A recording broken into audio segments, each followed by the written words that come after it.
Olá! Hoje a gente vai mergulhar num tema bem interessante.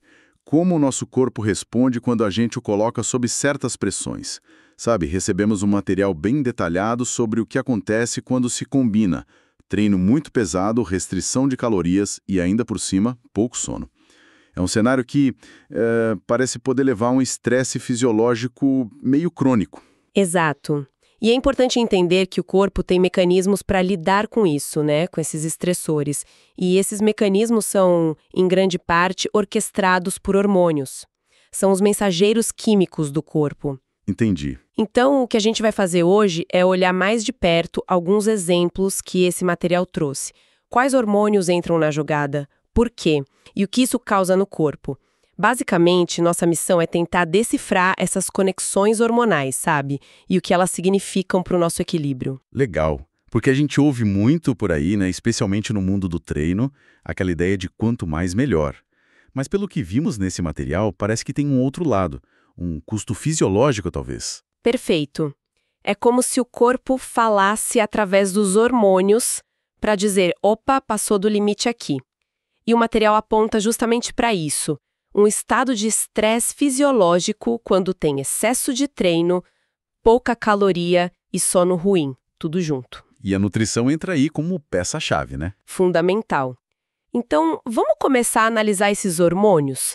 Que tal começar pelo balanço de água, o balanço hídrico? Ótimo ponto. Água é básico, né?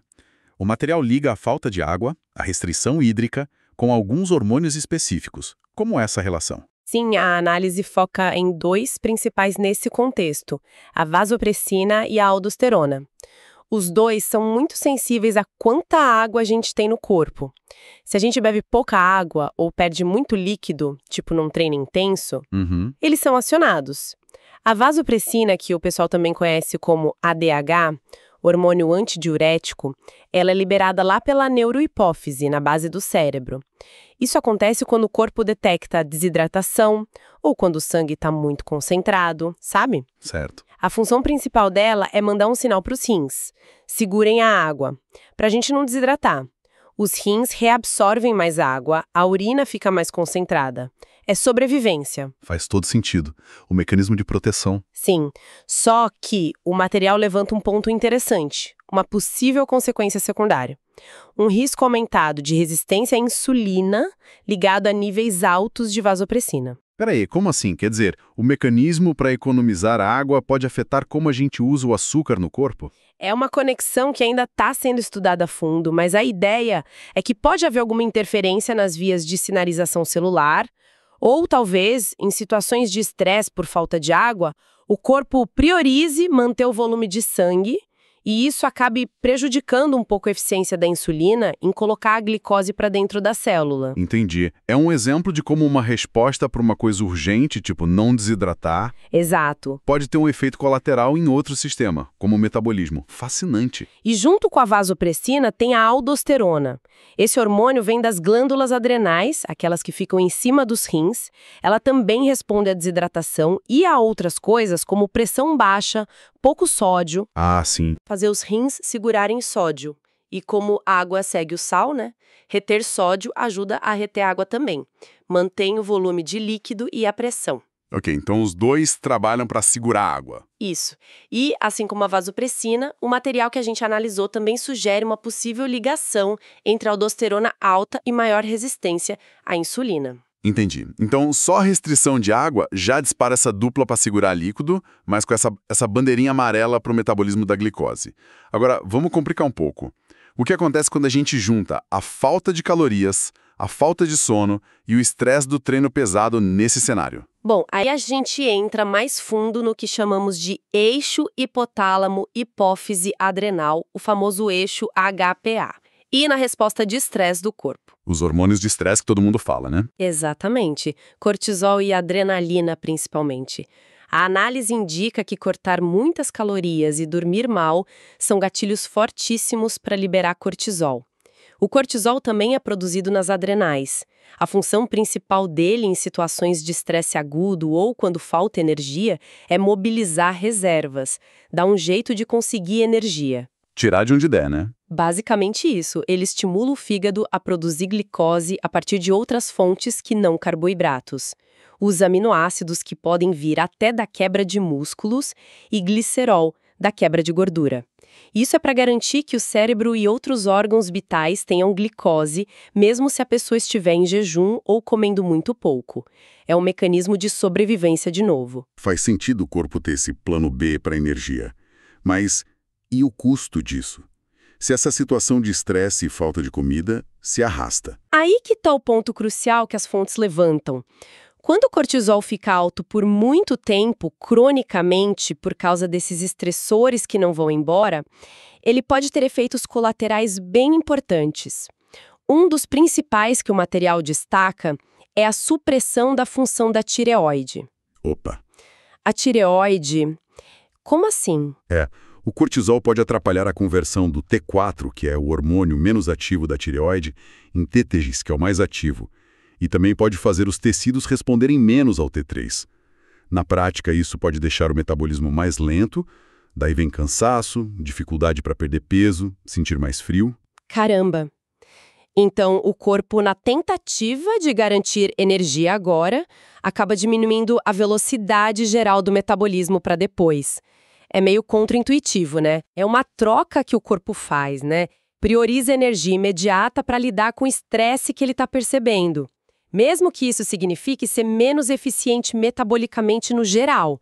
E além da tireoide, o material também aponta para a supressão dos hormônios sexuais. Sério? Sim, cortisol cronicamente alto pode inibir a liberação de gene RH lá no hipotálamo. Isso diminui a produção de LH e FSH na hipófise e, no final da linha, reduz a produção de testosterona nos homens e de estrogênio e progesterona nas mulheres. Nossa, mas aí complica tudo para quem treina pesado, né? Testosterona é super importante para recuperar, para ganhar músculo e para a saúde geral também.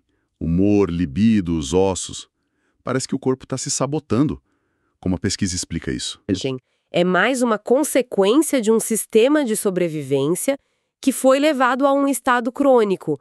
O corpo não sabe se a dieta é voluntária ou se é fome de verdade, sabe? Ou se o treino pesado é para competição ou para fugir de um perigo. Ele só responde aos sinais. Falta energia, tem estresse físico. Então ele faz o que evoluiu para fazer. Economiza onde dá, adia funções que não são essenciais para a sobrevivência imediata, como reprodução ou otimizar ganho de músculo. Entendi. O problema é quando essa emergência vira rotina. Exato. E junto com o cortisol tem a adrenalina ou epinefrina. Muitas vezes os gatilhos são os mesmos: estresse físico, mental, treino excessivo, pressão da dieta, não dormir. Adrenalina é aquela da resposta rápida, de luta ou fuga, né? Sim, é que dá aquele pique. Isso. Os efeitos que a pesquisa lista são os clássicos: mobilizar a energia rapidinho, quebra glicogênio no fígado e músculos, quebra gordura para liberar ácido graxo e glicose no sangue, acelera o coração, aumenta a pressão, joga sangue para os músculos. Basicamente, a adrenalina causa um estado bem catabólico, de quebra de tecidos para gerar energia. Catabólico. De quebrar, né? Oposto de anabólico, que é construir. Perfeito. E embora seja essencial para uma resposta rápida ter essa ativação direto, com adrenalina e noradrenalina altas sempre, contribui para o desgaste do corpo. Mantém tudo em alerta, o que dificulta recuperar, construir músculo, dificulta o anabolismo. Certo. Então, voltando naquela ideia de resistência à insulina, que a gente viu com a vasopressina e a aldosterona, seria tipo as células ficarem meio surdas para o sinal da insulina, aí o açúcar fica mais tempo rodando no sangue? É isso? É uma boa analogia essa da surdez celular. Captura bem a ideia. E o estado catabólico, que vem tanto do cortisol quanto da adrenalina cronicamente altos, seria o corpo basicamente se consumindo, quebrando músculo e gordura para sobreviver a essa crise que ele percebe. Exatamente isso. O catabolismo crônico significa que a degradação supera a construção e o reparo. O que essa análise deixa muito claro é como tudo está conectado, sabe? As escolhas nutricionais ou a falta delas, pouca água, pouca caloria, junto com outros estresses, tipo dormir pouco, treinar demais, não são coisas isoladas. elas disparam essas cascatas de hormônios. Isso reforça muito a ideia de que a nutrição não é só caloria. Ela é um sinalizador poderoso para o nosso sistema hormonal, modula tudo isso. Nossa, é bem impactante pensar assim. Então tá, vamos tentar juntar as peças. Quais são as mensagens principais que a gente tira dessa análise? Primeiro, parece claro que combinar treino extremo, corte severo de calorias e água e pouco sono gera um estresse fisiológico grande para o corpo. Sim, isso fica bem evidente. Segundo, o corpo não fica parado, ele reage, libera hormônios específicos. A gente falou da vasopressina e aldosterona, principalmente pela desidratação. Certo, com aquele possível impacto metabólico. Isso. E o cortisol e a adrenalina, que entram em cena pela falta de energia, pelo estresse, pela falta de sono, para mobilizar a energia de qualquer jeito. Exatamente, os hormônios do estresse e da regulação hídrica. Terceiro ponto, esses hormônios são vitais em situações agudas. Ajudam a gente a não desidratar, dão energia rápida para enfrentar um desafio. São de sobrevivência mesmo. Sem dúvida, são essenciais. Mas, e aqui vem o quarto ponto que talvez seja o mais crítico que o material levanta. Quando esses estresses viram rotina, são crônicos. A resposta hormonal que era para proteger pode acabar prejudicando. A gente falou do risco de resistência à insulina. Que pode levar a problemas metabólicos sérios. E da supressão de sistemas importantes como a tireoide, que comanda nosso metabolismo. Certo. E os hormônios sexuais, que são chave para recuperar, para a saúde dos ossos, humor, tudo. Parece que o corpo entra num modo de economia que não é sustentável. Perfeita a síntese. A mensagem central que fica dessa análise é a importância do equilíbrio. Sabe, equilíbrio entre o estímulo do treino e a recuperação. Equilíbrio na nutrição, para dar conta da energia e da hidratação que o corpo precisa. E o equilíbrio que vem de um sono que realmente repara. É a tríade, né? Treino, nutrição, descanso. Exato.